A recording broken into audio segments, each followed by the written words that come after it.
like they have in Iowa, like they did in Texas with our corrupt Greg Abbott governor, who endorsed the guy that he helped win, by the way, and didn't investigate the death of Justice Scalia, who he politicized in the hopes of helping Cruz, except Trump kind of preempted that at the debate. But anyway, that aside, if this RNC succeeds in screwing them over, I will vote Democrat out of spite, straight ticket from now on, because I'm not going to tolerate that crap.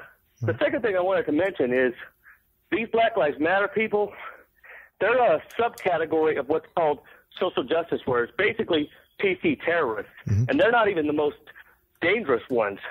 There is a extremely evil woman by the name of Anita Sarkeesian.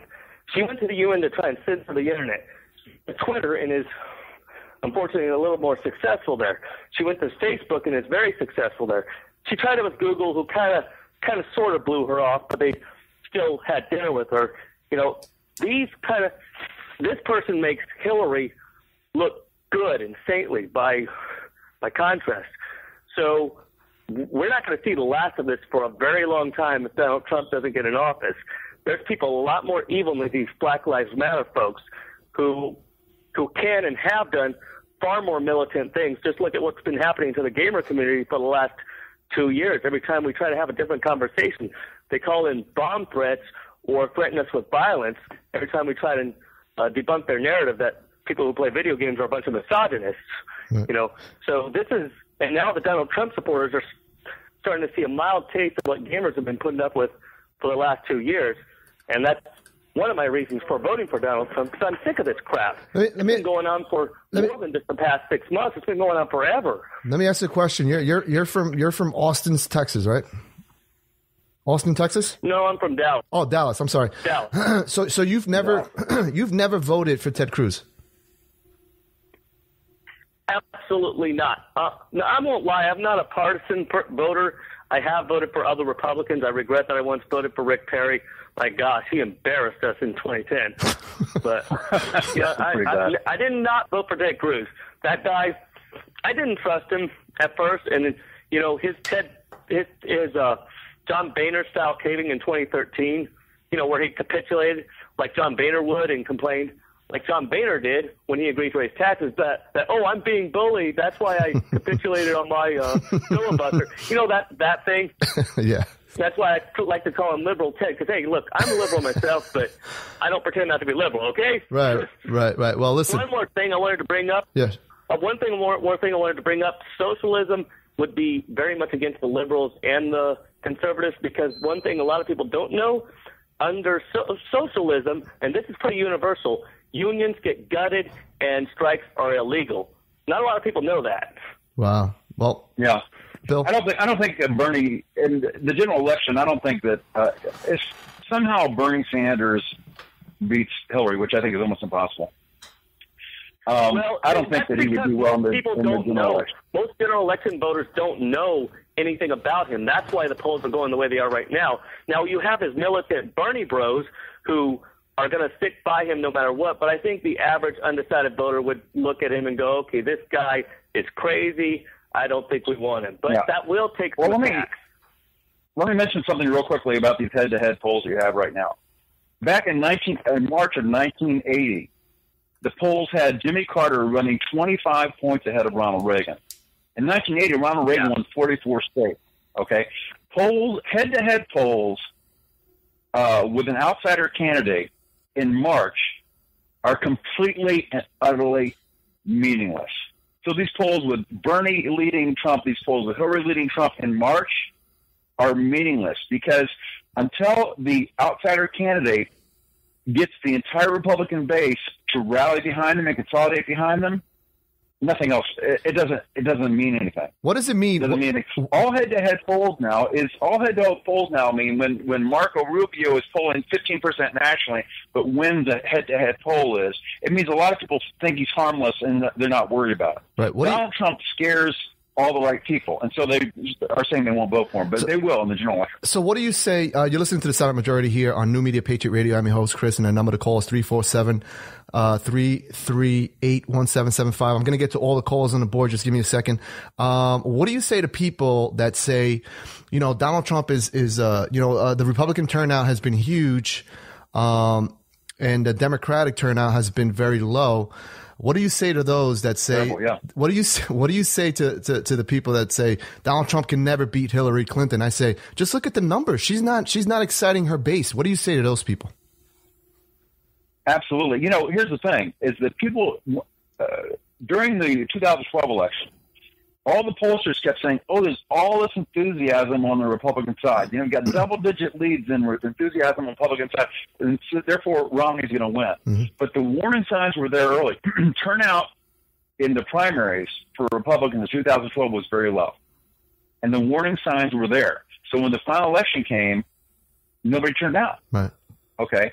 And the fact that turnout is off the chain right now, that it's double, sometimes 30, 40% higher, double sometimes, triple sometimes, is a tremendously strong indicator for the general election that we're going to do very, very well. And people just aren't going to turn out for Hillary. Do you think Hillary's going to turn out young people like Obama did? Do you think she's going to turn out minorities like Obama did? Mm-hmm. Of course she's not. No, she's not. Hillary is not a fun, exciting, sexy character. Hillary is old and worn out and a liar. Right. People aren't enthusiastic about her. The people who are saying they're going to vote for Hillary are people that are saying they're voting for the Democrat brand, who no matter who carries that banner. Right. Trump will do extremely well in the general election. Right. We have another caller here. Caller 301 area code. I apologize. I'm flying blind today. My call screener took off. What's your name? Where are you calling from?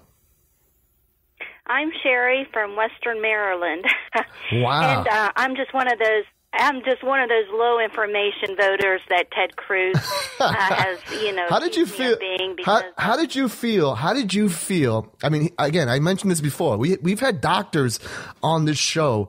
We've had engineers. We've had police officers who are retired, who are Donald Trump supporters. And here you have Ted Cruz calling not only the evangelicals, but calling his supporters low information. How'd you feel about that? Well, it didn't surprise me because Cruz is, not a true, conservative in my view. And so I wasn't kind of surprised. I think that America's used to these tactics by the establishment and elitist, and Ted Cruz is a part of the establishment. But I did have a question for Mr. Mitchell. Why is Rush and Levin so deceived?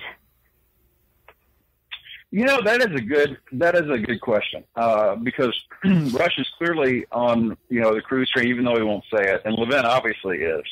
I don't know. They're just sort of they bought into the whole consistent conservative thing. Which you look at Cruz's background, he's not a consistent conservative at all. He's all over the place.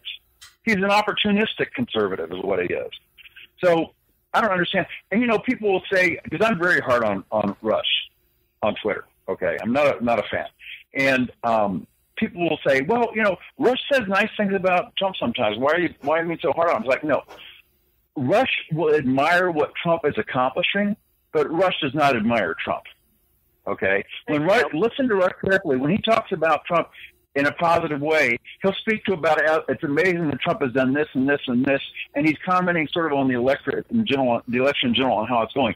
But he never speaks with praise about Donald Trump. He's very critical of Donald Trump, and I've actually heard him say things like Donald Trump came out in favor of Planned Parenthood in the debate.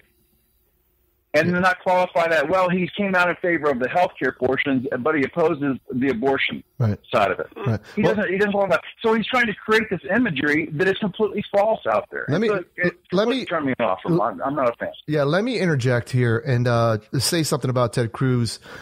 Ted Cruz, I say this. I said, not every bill is of equal value. When people say Ted Cruz is the most conservative, if somebody was telling me the other day, go to some website where they had Rubio at like 95% rating in conservatism.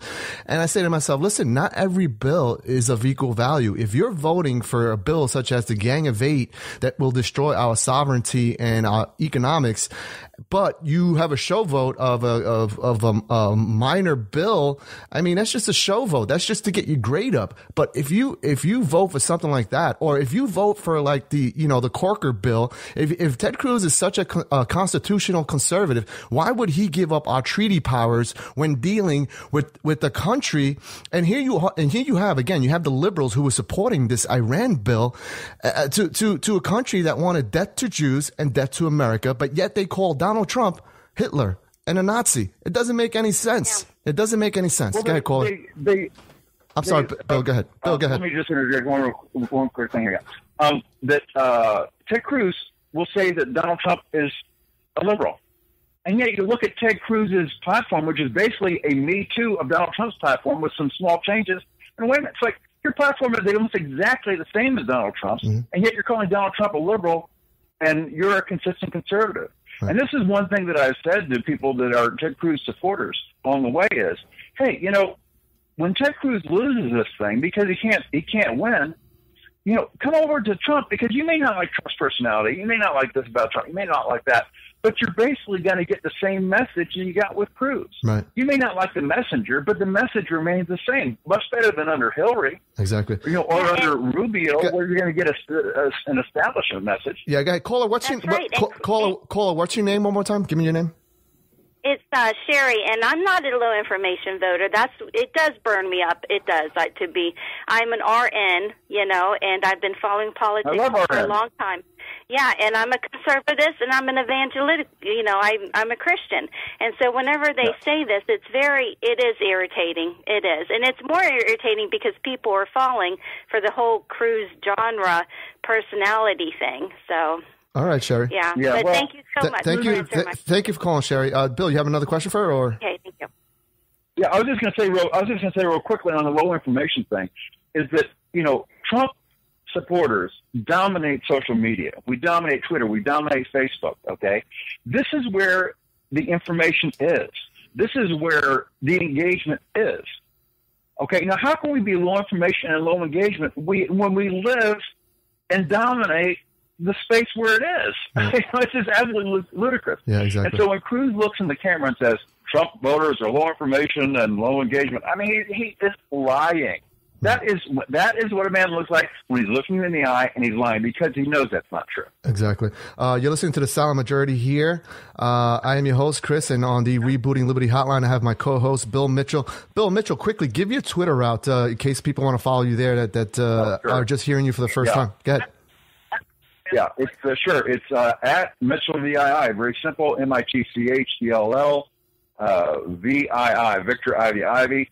And not everybody knows this, but a lot of people call me Mitch. My friends call me Mitch. I go by Bill Mitchell for work. It's my professional name. But if people online want to refer to me as Mitch, that's kind of a nickname, so that's fine too. All right, Mitch. All right, Mitchell. But this is we have another call here. Area code 503. What's your name? Where are you calling from? Yes, my name is Robert. I'm in the Seattle area right now, and I guess Mr. Cruz would consider me a low information voter. So I do want to commend you on your show here. Thank you. And Mitchell, now that I know I can call you Mitchell, I do enjoy your tweets very much. Good. Very informative. The one comment that I want to make is how obviously blatant the whole Republican Party is against Trump. The debates in the last 3-4 of them, just that every candidate has been against Trump. They've ganged up on him. And then you look at the and the agenda that you actually mentioned that was similar to that Trump's agenda is very similar to what Cruz's is. Cruz couches it in terms of constitutionalism. So it sounds great, but it is in essence the same. And then, but when I looked at the violence in Chicago that the 3 other candidates have now condemned Mr. Trump for, and now I see that Rubio is telling voters to vote for Kasich in Ohio. How pathetic is that? That is. Yeah, it's just a bunch of manipulation and stuff like that. I think right now, that basically everything that happens is driving people towards Trump. And one of the reasons why I think the media is making such a big deal about this thing in Chicago right now is Trump had a wonderful debate this last week where he did something that the media never thought he did. He came across as very presidential, very calm, nice, didn't insult anybody, very presidential. And that scares